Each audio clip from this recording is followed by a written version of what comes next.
In question 5, we have to show that if the diagonals of a quadrilateral are equal and bisect each other at right angles, then the quadrilateral is a square. Okay, so here's a quadrilateral ABCD I have drawn for you, in which the diagonals AC and BD are equal and they also bisect each other at right angles, which is indicated by these markers, and we have to show that ABCD is a square. So let's start off by using the fact that AC and BD, the diagonals, bisect each other.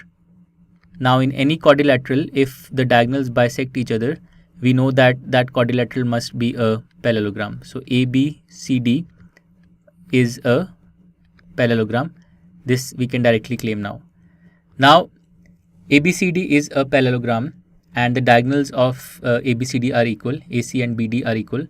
So I'm going to use a result that we proved earlier in this exercise, which was in question 2 of this exercise, that if the diagonals of a parallelogram are equal, then it is a rectangle. Now, if you want, you can go back to that question and figure out how we proved this, but I'm going to use this result directly in this question, and I'm not going to repeat the proof again.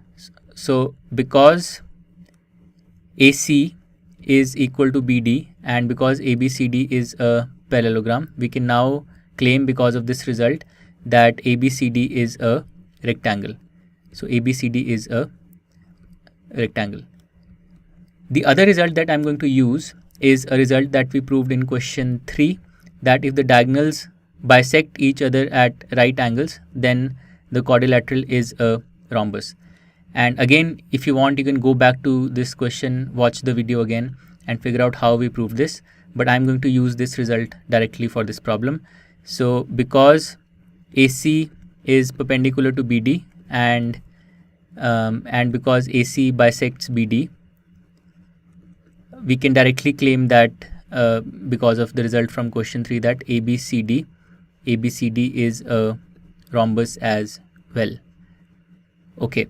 Now what do we have? We have the fact that ABCD is a rectangle, and we also have the fact that ABCD is a rhombus. So ABCD is both a rectangle and a rhombus, and this means that ABCD is a square because it's both a rectangle as well as a rhombus. So this is a brief proof of this fact. I have not proven out the 2 key steps that we used, because we've already done those in earlier questions.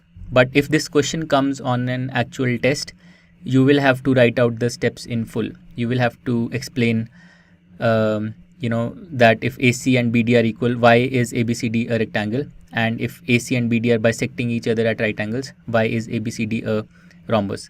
So if it comes on an actual exam, remember to write out the full solution. So for this purpose of this video, question 5 is done.